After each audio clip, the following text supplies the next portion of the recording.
Morning, everybody.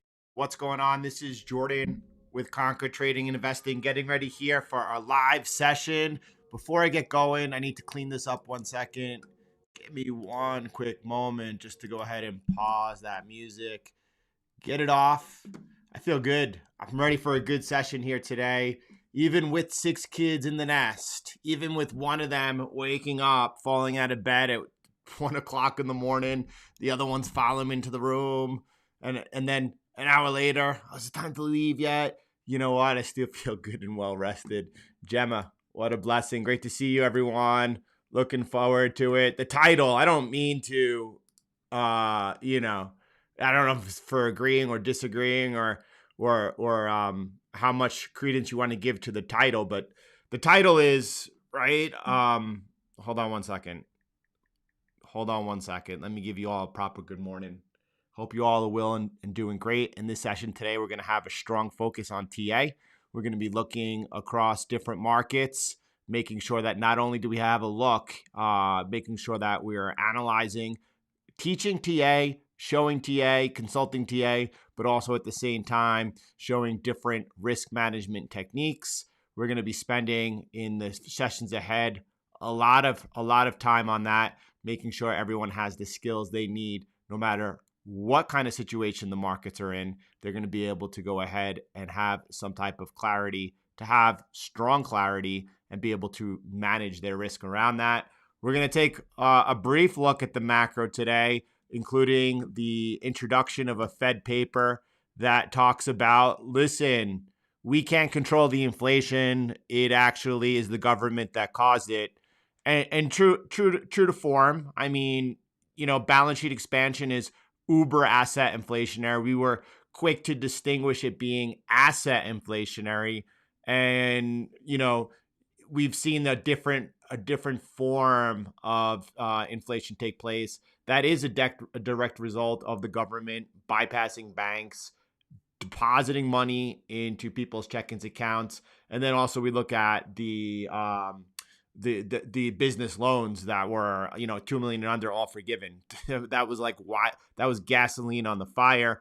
And what's going on here? Why would the Fed now, as everyone's under the impression that the Fed, because of inflation, is tightening? Now, we knew a couple of things. We knew that this was all inflationary. We also knew that that tightening, outside of causing some type of depression, is not really going to stifle demand or bring down inflation.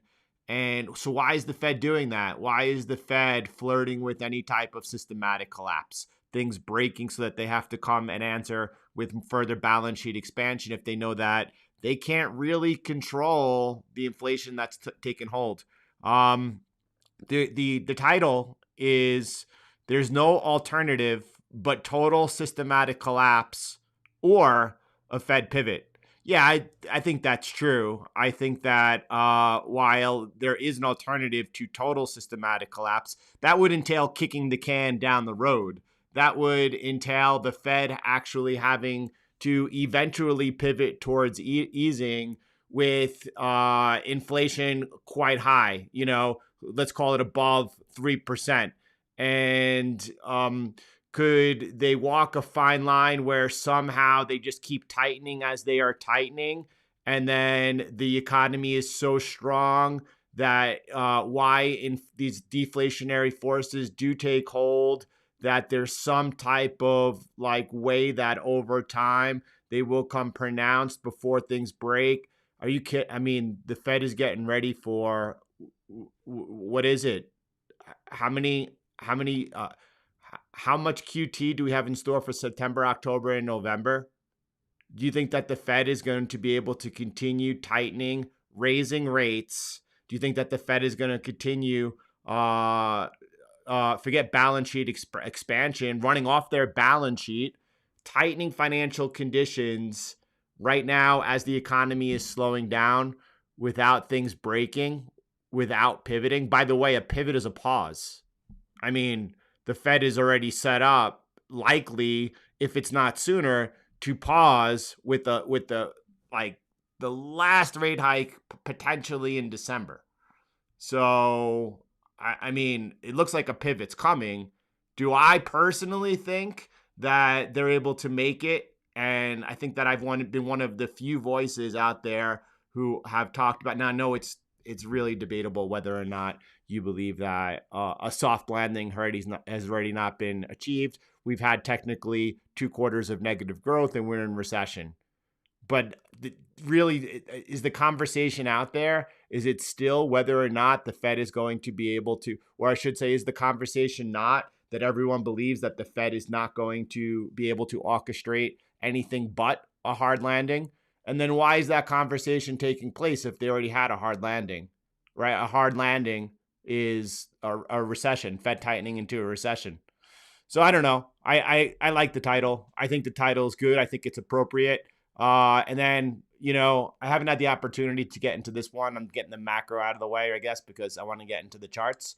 Zoltan, this was shared with me just this week. I didn't get an opportunity to read this. This is when I was just traveling back from Bosnia.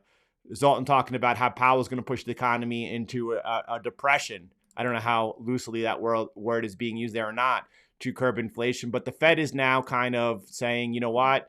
We can't actually control inflation, and it's the federal government who caused it. And we've seen since we saw a headline this week, right? What is the government doing on the state level? They're looking to hand out stimulus now to everyone. And that's not something that, regardless of what the Fed does, I don't think that whether it's on the federal level in the United States or a state level is going to cease, right? We had on the federal level, we're having student loan forgiveness. That's very inflationary. So how is the Fed supposed to be fighting this fight when they really don't have the ability to control it, when the government keeps pouring gasoline on the fire? And that's also why I personally think that there is not only enough liquidity out there, that the economy is still, I know this is going to not really, people aren't going to like this one, but I personally, well, let's just say I think there's a lot of left in it to go. Now, there are other experts out there who think that, first of all, something should have already broke and that something is going to break tomorrow. Even someone that I highly respect, like a Luke Groman, thinks that, we're looking at the repo market break like tomorrow. I don't think so. And we've talked about here on this channel over the past 2 weeks how that if something were to happen, for whatever reason, something that was such a big, if Apple all of a sudden went under in a heartbeat, that could cause a drastic change in the overall liquidity situation. But I'm not seeing it. And I'm going to keep monitoring everything that's happening around me, because I'm ready to go ahead and on a dime switch my view if need be. That's one thing that I think that everyone needs to learn. Even something like expectations on the upside when it comes to the Bitcoin, right? And looking for some 6-figure Bitcoin during this cycle. But when you have a technical breakdown, you have to be able to pivot. If you're not able to do that, or if you believe that, because I have X, Y, and Z expectations, even on the DXY is looking continue just every day, seems to be holding strong. If this thing starts moving and breaking out towards 120, that very quickly anything could change. Don't get caught up into just, it's very easy to be like, okay, the Fed is tightening because of inflation, therefore I'm going to wait for everything to collapse. When everything collapses, even though I'm going to be a scared little bunny, I'm going to go ahead and I'm going to step in and buy.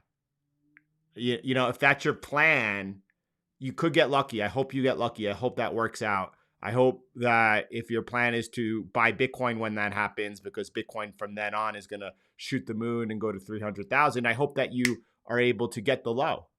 I hope that happens, but that doesn't seem like a very high probability plan. Yeah, drive guitar. We heard a lot about that yesterday, where the Fed stepped in 1929 and the grind down to 1930. Appreciate that view for sure. I think that you can make similarities to lots of different periods of time. I think that, as the title of yesterday's video was, that these are unprecedented times, and because of that, I'm just trying to go in it, not trying to look at necessarily what's taken place in the past, specifically with any type of fractal or anything like that. We looked at the other day, like, well, you can make the case for the bull or the bear. Is that any type of benefit? I think the benefit in looking at past fractals is really so that you could be prepared for anything. But as far as embracing one period of the other, or a lot of people talk about how closely from the late 70s to the 80s this time represents and things like that. You know what? I do a really good job of losing bias and making sure that I stay on the right side. Speaking of which, we continue to hold these short positions on crypto, Bitcoin and Ethereum. And if I was just using some traditional TA, I would have said, or it's iffy whether or not this was any type of breakout of a descending wedge. Descending wedge is a very bullish pattern, continuation pattern, when it breaks out to the upside. More importantly, you could really manage and control your risk, right? If you do take the breakout over here, now you could have different types of way to manage risk. One of the ways you can manage risk is by using a flat stop loss. Say I use a 2% stop loss every single time, then I'm able to set my position from wherever the entry occurred to that 2%, and then I could set my position size. Some people could use something like the average true range. This is taking over the past 14 days. It's taking the average size from the open, from the high to the low, and then it's averaging it out. And let's say that it was, in the case of Bitcoin, let's say it was $1,000. So then you might have a stop loss that is $1,000 if you're using one ATR. If you're using two ATR, the odds of that happening are, you really need a trend reversal to happen. It's a pretty safe stop loss. But that also means on the upside, because if you're using a one ATR stop loss, or if you're using a two ATR stop loss, you want your position size to be the same. So that means if you're using a wider stop loss, your position size is much smaller, which there's nothing wrong with that, by the way. But it also means on the upside, you need price to go twice as far to make the same amount of money. I think you got to be fluid in all situations. And then you could also just use, for example, I could say a break below this lower end of the support of the descending triangle. That seems to me that would be very far from market. I wouldn't choose that. Or you could go with the last swing low as a place to put your stop. You're wrong, right? You could also say by then it's pretty late, right? So you might want to start off with, by the way, using something like a static stop loss. And that stop loss may be, let's say I'm willing to risk 2% over here. And let's just say it was down over there, right over here. Right. And then as the trade moves into profit, as it moves in towards that first bit of resistance, that would be right over here. Right. As price moved into that first bit of resistance, I might then look to go ahead and move my stop loss to break even. Right. And now what I did was let's say I just took my overall win ratio and I probably decreased it. Probably what's going to happen is the odds of that getting stopped out at break even now are much greater than just the initial stop loss, which was 2% away. However, I did another thing at the same time. I increased my overall risk to reward. A lot of people go into the trade and they're like, I'm going to use a 2-to-1 risk to reward. And that means from them, wherever they place their stop loss, they're placing their take profit twice as the distance away. So if you have a 2% stop loss, their TP is 4% away, and they're like, I'm using a 2-to-1. I have a 2-to-1 risk to reward on my system. Okay, that's pretty basic. If the same thing, if you have a 2% stop loss and you enter the trade, you move into resistance, or you move 2% into profit, or whatever you have, and then you move your stop loss to break even, you just automatically increased your overall risk to reward of your strategy. And then you don't have to take profit, by the way, just at the 4%. You could continue letting that run and see what happens. There was one other thing that I wanted to say for an exit, and it's just as important. If you go ahead and you were to get into this trade and it comes into profit a little bit, whether it was into that first bit of resistance past it or below it, you then might want to start going ahead and adding a little trend line like this. Why we talked about it was late, waiting perhaps for the last swing low to occur on a breakdown. Usually a trend line like this coming off the lows of the wicks was a good place to, if price were to come back down, just get out of the trade and get on the sidelines.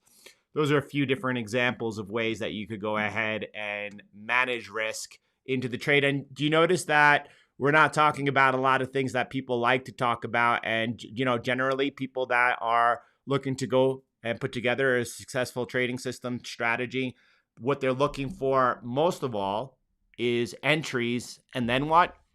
Take profit. Those are the two things that they want to know. Well, what's my entry? How am I entering? And then where am I taking profit?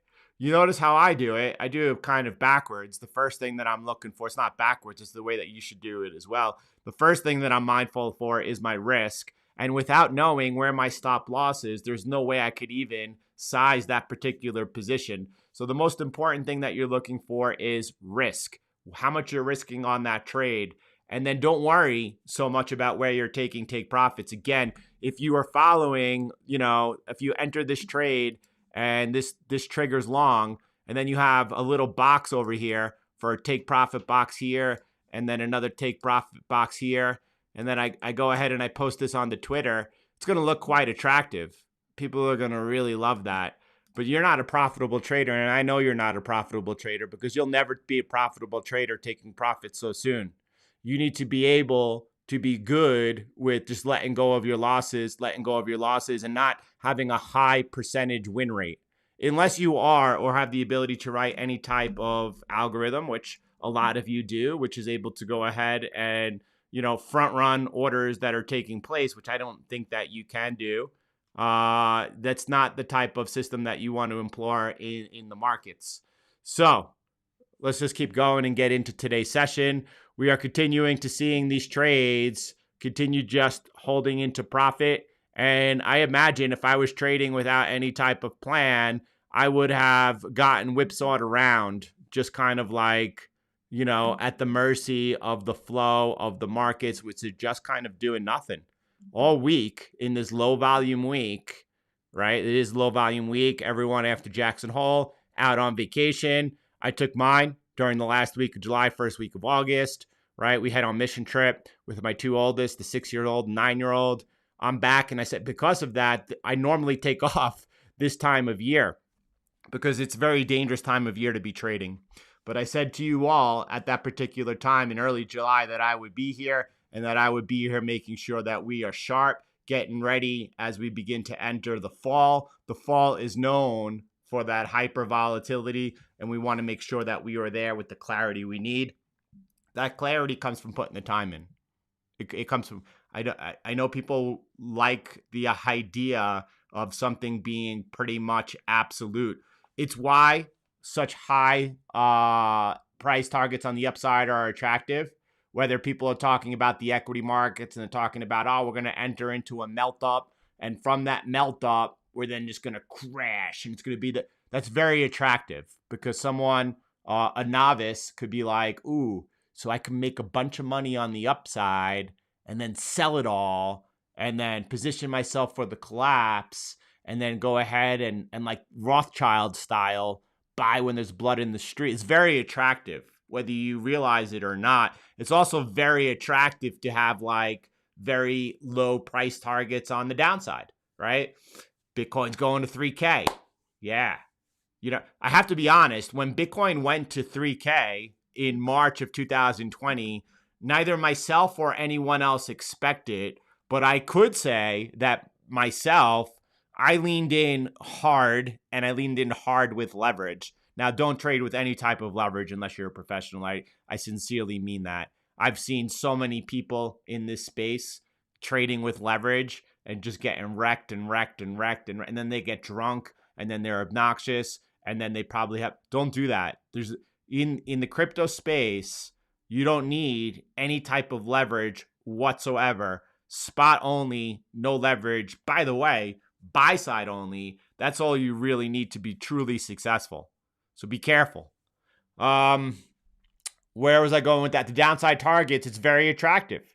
It's very attractive to think that Bitcoin is, because the Fed is tightening because of inflation. Imagine it was that simple. And when I talk about it being that simple, do you remember back when we go to October 16th, in early November, December, how many people at that point told you, listen, the Fed is going to be tightening, they're going to be raising rates. All risk assets right now are in extreme jeopardy. As a matter of fact, sell all your risk assets. And when I say how many people said that, I'm talking about someone up until that point that was obviously riding the whole macro since the balance sheet expansion, not looking for the first year and a half for any type of insolvency event, not but correctly positioned, right? And then at the top at the right time, because they're following the macro, told you, you know what? Here's what's going to happen next. The Fed was very clear about that, and you should,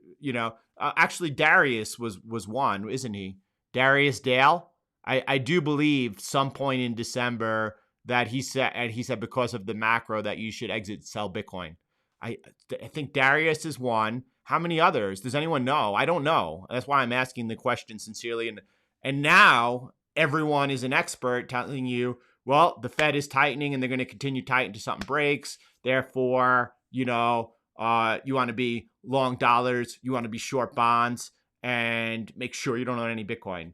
Oh, like you're an expert now. That's great. Do you think you're a little late? Do you think you should have told me that 8-9 months ago? Right? All of a sudden flexing like you know how to be on. And then how many people are going to be correct with what happens next? That's where the tension lies, right? And whether or not they continue tightening until something breaks. I mean, look, they're going to keep tightening. And if something breaks, they're going to have to do whatever they can do to save the system. I think that is a pretty much why nothing is, you can't make any type of perfect assumption with any type of certainty. That's as best assumption as I can make, that if something breaks, why they're tightening, they are for sure going to have to come to the rescue and save the system. Otherwise, Mad Max world we're at. Now, the other thing that could happen, though, is that you've seen these trial balloons being set out there. First, we had the Bank of England talking about changing the neutral rate, right? Talking about, the rate of inflation from 2% target to 4%. There was another one yesterday, another central bank yesterday floated out 3%. This is probably what's going to happen, is eventually that the Fed is going to just change the goalposts. I pointed this out. I think it was in May. It might have been in April, May. It was very early. The first person that I heard to kind of propose this is what was going to happen was Anthony Papalano on his podcast. And I was just, well, that's interesting. And then since, I've seen two central banks out there floating that idea.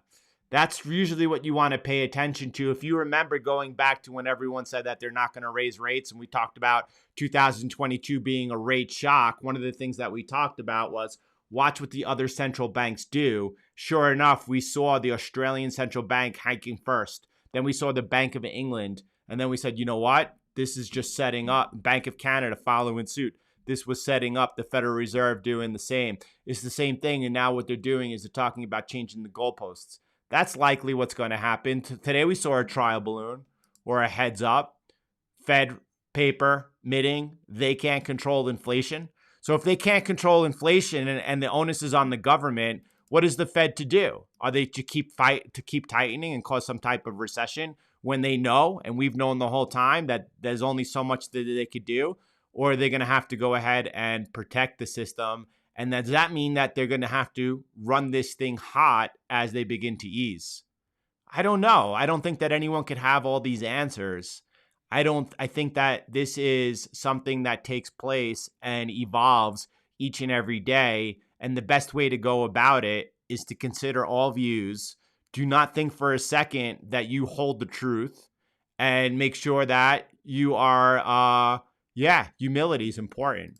Humility is important. So as we get going here today, if you enjoy being here, because, I get up a little early to be here with all of you, and it's a gift. I really enjoy it because it sharpens my own analysis. I'm really grateful for it. But if you like being here, go ahead and thanks, David. I appreciate that very much. Just go ahead and smash the like button because it does help with the Google algorithm. It helps create community in here, and I'm grateful for that. I don't know what numbers you need to be seeing, but if there's any important numbers, I'll call them out. Let me move over and talk about I like this one over here. The question is motivation. This is so important. Which outcome protects the Federal Reserve System? If it survives, they get to implement Fed 2.0. I want to get into the charts, but let me just take 1 second with this one. And I could say it's on the public channel. You go back to how we navigated, first of all, that massive bull market throughout the fall of 2019 into the winter of 2019. And then late in January, we're able to see what was taking place. Late January, way ahead of everyone. It's all luck. I really believe it. We work hard, we get lucky, I guess you could say, but we were on top of it. And the only other person that I know out there at that time that was on top of what was taking place, I have to give credit where credit's due, is Eric Townsend of Macro Voices. He was on the same exact page, and we were able to position ourselves via the currency markets into risk-off positions against commodity positions. So against the Australian dollar and against the New Zealand dollar, into the Japanese yen and the Swiss franc. And not only that, instead of taking swing trades, we were like, you got to hold them, you got to hold them, you got to hold them. I know that you're not used to seeing profits run this quick into profit, but hold them, push them, and also attacking on the downside, selling the S&Ps. We were able to catch the turn. It wasn't on just, this is the bottom, go ahead and buy. There was I think at that time, there must have been, for myself, between 4 to 7 trying to get that good entry. But then again, we were able to ride that up. And then shortly thereafter in April, we said this is uber asset inflationary. You are forbidden, tongue in cheek, from selling anything at this point.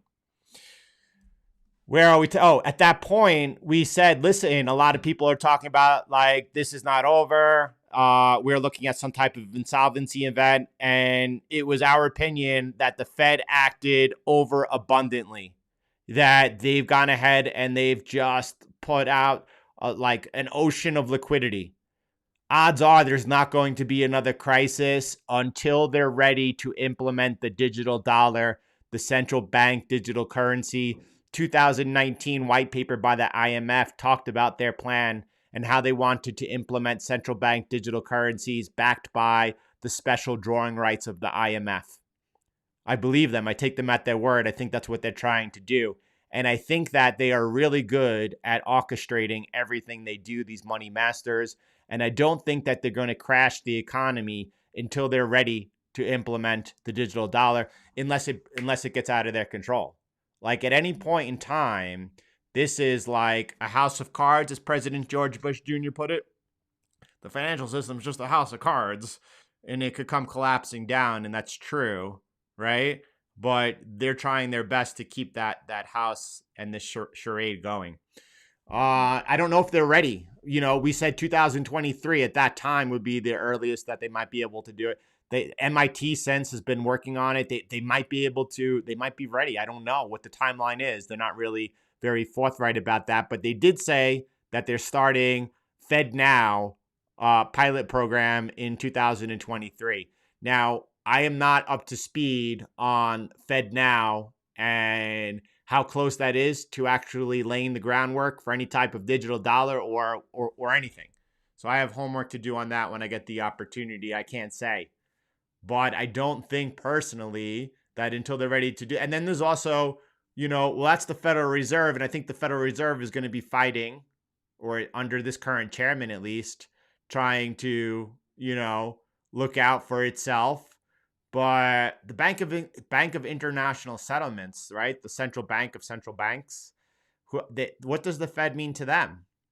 Did you ever think for a second that maybe the goal, which for them is just complete control, might be to sacrifice the Federal Reserve and the dollar at the altar of Lehman? Someone's got to be sacrificed. Did you ever think that might be and that maybe they have other plans? They think on a world stage, a lot of people from America tend to be very American centric, right? So anyway, just some thoughts. If you're still here, I'm glad that you're here. Yeah. Andy, I thought it was going to be all TA today. We got a little bit in, and that's the thing though. And I think probably one of the most important, a lot of people are programmed and accustomed to tell me what it is and I want it now. This is an ongoing education that is cumulative. It's like compounding knowledge. And there will be nuggets that are shared here and there. It's not like I'm holding them back. It's what I'm a student of the market. The lesson that the market is showing me is the lesson that I'm going to be sharing with you. Right? And that's true, Krispy Kreme. Krispy. The Fed, remember, inflation's transitory. They pivoted on that, didn't they? And they not only did they pivot on that, they waited to pivot on that. I think when does anyone know when the Fed pivot on that? What month? I was gonna say they waited to pivot on that, where then they were close enough to catch what is going to be the turn in the peak. I don't know if that's true or not. Some other things I wanted to take a look at starting here. I wanted to look at starting with the US dollar, Japanese yen. Okay. And we're kind of looking at, I drew this trend line in after just this morning. So by the way, with this trend line that I drew in here this morning, this was just drawn in this morning. This wasn't drawn in ahead of time, but CTM, we looked at this before I went on vacation, and we said, right, a resumption would be that trend line, but that's neither here nor there. The point of this is there's a lot of, like, let's say, people who everyone gets to do their own artwork, and the way that you use technical analysis, which first of all is not to predict what's going to happen, you use TA to be able to manage your risk. It's important levels that you're simply able to manage your risk around, right?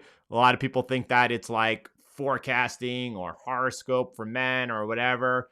You're not trying to predict anything. You're trying to give yourself the ability to manage risk. And it works out extraordinarily well. Now, I don't know, Kevin, if whether, we saw a couple of different things happen. I'm going to go ahead and defer you to where I think is the best source of information. And that comes from Preston Fish's podcast that was just released yesterday. I can't give you the name and who he's interviewing, but it's right, the Investors Podcast. And towards the end of that pod, they talk about what's taking place on the US dollar, Japanese yen. And I think that's what I really point you there. It makes a lot of sense. It talks about the tight correlation to the 10-year, something that I personally focus a lot at. So I was very familiar with it. And it talks about, as Powell was talking about, you remember just like last week where Powell's like talking about at the press conference that we've moved the neutral rate, right?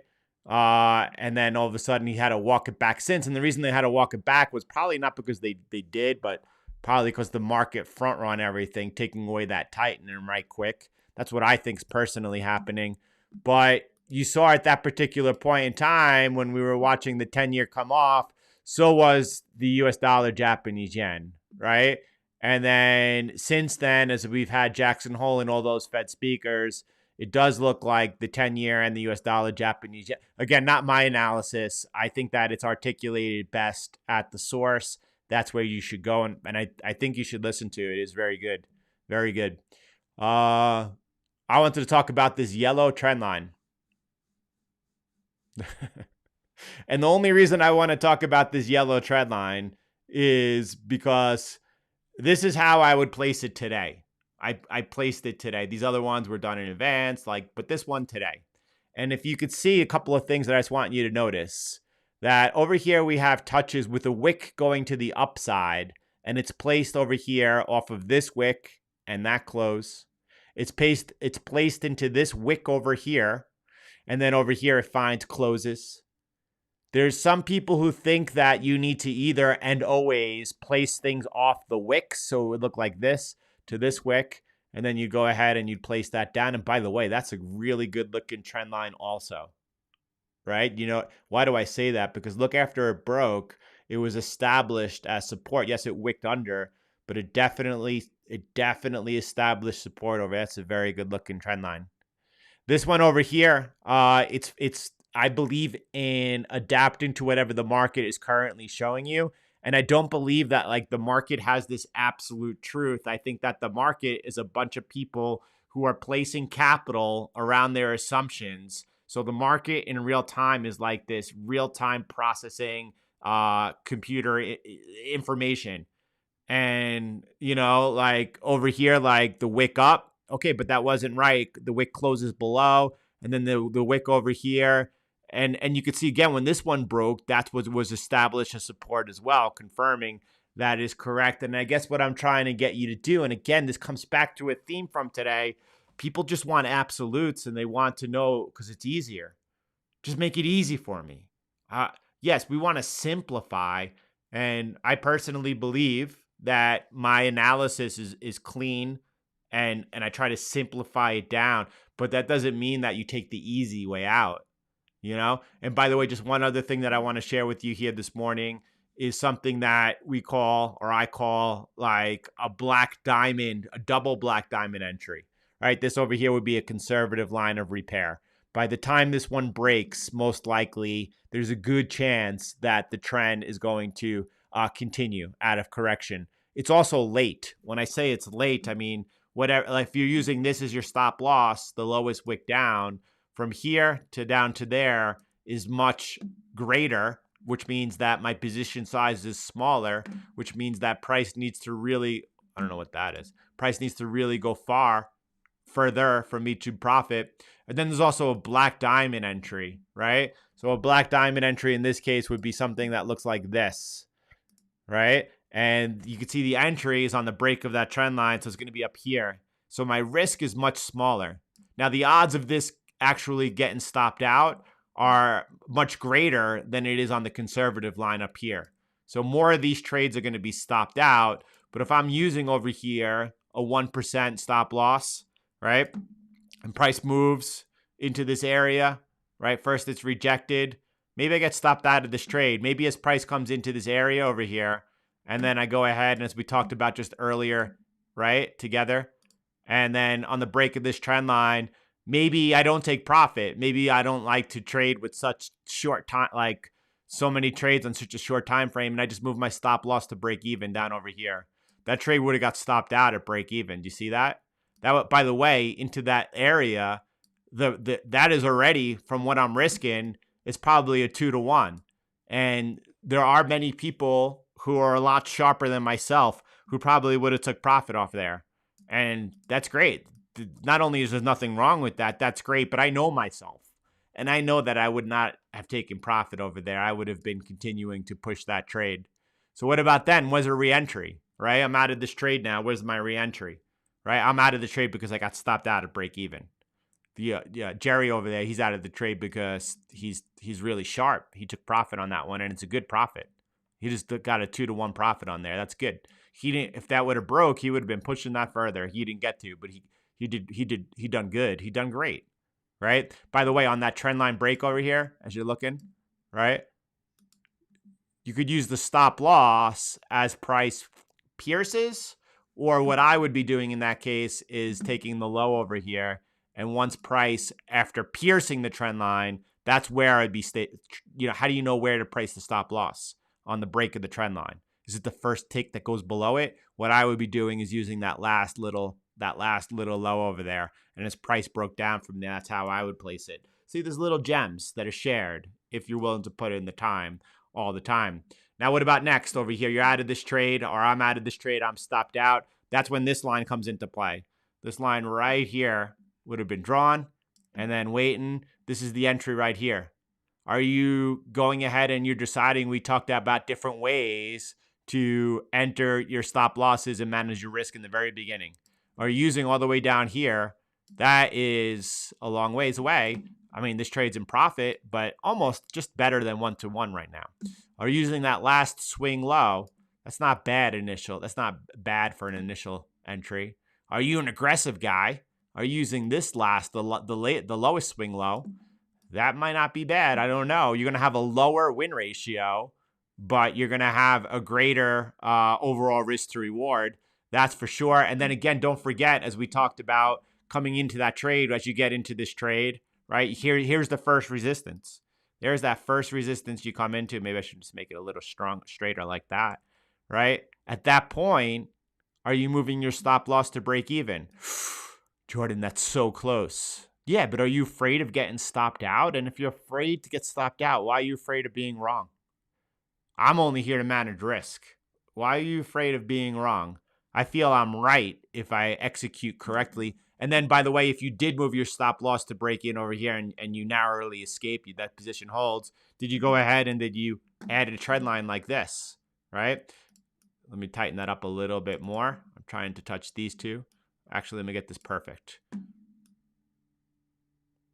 That's perfect right there. Did you go ahead and you move your stop loss, right? And by the way, what happened over here? Are you still in the trade? Or did you get stopped out? I imagine that people would still be in the trade because I imagine on this trend line break over here, I don't know. That's all subjective. Either way, if you were able to take the trade and you exited over here, you done good. You did really well. And if you're able to continue to be pushing that now, you've done great. Anyway, that's our lesson for today. We're light on likes. So if you get the chance here and you want to go ahead and show a little bit of love, go ahead and smash that like button. I enjoy being here and what we're covering together. Today on the calendar, we have ISM manufacturing PMI coming up. So let's be aware of what that looks like. Did the print come out right now? I want to just take a look at the markets and see what's going on from this view as that prints to see if there's any type of market reaction. So the dollar's up 0.64.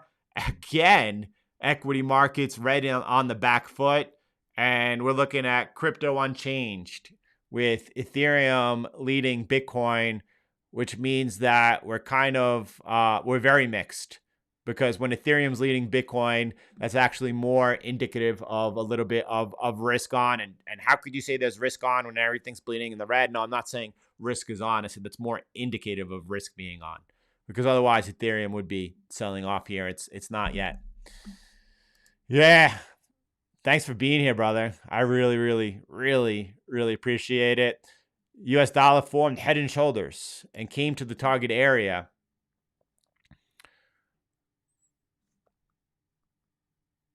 I'm not saying you're wrong. I just don't know where you're seeing that or what you're seeing. Are you talking about an inverse head and shoulders with this being the head and this being the right shoulder and that being the left shoulder? And if that's the case, do you have our conservative line as the neckline? And again, I just want you to know I'm always using the trend line. So regardless of what chart pattern it is, becomes irrelevant for me. I'm just focusing on the outer and the inner trend lines. Those provide much more signal. But is that what you're looking at, an inverse head and shoulders? And are you looking at left shoulder, head, right shoulder, neckline? Oh, that's not the neckline, Jordan. Neckline, and you're saying that we've now hit the target and the measured target being somewhere from the trend line to the head. And if I just eyeball that, I would say that's maybe, I mean, that might be it. I'm not sure, but this is going up. You know, we're looking at 10 years exploding up. And again, go back to that podcast. It is explained very well, not in a very technical way. It's very simple. It makes a ton of sense. I think that you should be aware of that inverse head and shoulders. You could call that an inverse head and shoulders, and you could be correct in doing so, for sure, right? But it's not, obviously you saw my analysis of it, and I don't rarely look for any type of. Anyway, that's it. Ooh, that's a great one. Reminiscence of a stock operator. One of my favorites of favorites. That and the Market Wizards, the new Market Wizards. Those are the only 3 trading books that have formed me as a trader. And I've read and listened to all 3 of those countless times. Maybe I should do a little bit more reading, though. Maybe I should expand my horizon a little bit. You know, it's really good to learn from others. Speaking of which, have a few different collaborations coming up. Tomorrow with Craig from Crypto Savvy. I think on Monday with TMC Trades, and then followed by maybe even Tuesday with Ben from Into the Cryptoverse. That's not just confirmed on Tuesday. And then setting up for Tech Dev. And I'm looking forward to all those conversations because I know that I have a lot to learn from each and every one of them. But I think I'm going to try to do it in a different style. It's kind of going to be like when I first began trading. Me and my friend, we used to get together on a Saturday in the morning with a cup of coffee and just like go over charts and talk about charts. That's the kind of what I want to do instead of having like, Ben present to me for, together just like talk about things and what we see. I think like that type of free flow will be really, really good. What Ben? Justin, I forgot to check what it was. Let me take a look at the prices first, right? And we're seeing a further extension down here on the equity markets. Dollar continuing to spike up, and although crypto seems to always be a little late to join in the party, just now starting to pick up and tick up a little bit, and it's also knocking off gold and silver. Are we in contraction? Are we below 50? 50 is better than expected. The Fed's not tightening into a slowing economy. Is that what we're saying? Right? Is that generally what we're saying, that the Fed is not tightening into the slowing economy that everyone sees? So everyone knows my own interpretation this whole time, and it's been very consistent, right? That when they say that they believe the economy can withstand the tightening, that they genuinely mean it, and is why things have not yet broke. We'll find out. Luke, Justin, great to see you guys here this morning. That's it for today, and it's a good and clean session. I think this is one of our best. Want to give everyone else the opportunity who didn't get a chance to see it to do that. So I ask you on your way out the door today, please help with the algorithm if you haven't had the opportunity because you're on a mobile phone or for whatever reason. But spread the love, share the love. Go ahead and hit that like button here, and let's be seen and let's be heard. And you know what? Talk about zero emotion. So, positions continue to hold, bleed into profit. It's just that detachment. It doesn't even matter. It doesn't even matter if this trade winds up turning around. I love it. All right, everyone. Thank you very much. Thank you for being on it. Appreciate that, Kevin. Everyone, I wish you all a beautiful, beautiful day. Thanks for being here this morning to put the work in, to put the time in. Very fruitful session. And that's why I said, as we began last Monday, listen, it's gonna take a minute here for us to find a rhythm, to get into the flow. But I'm committed, and I'm gonna be here, and together we're gonna do our best to help change ourselves and the world around us. Have a beautiful day, everyone. I hope to see you again tomorrow for the Friday session.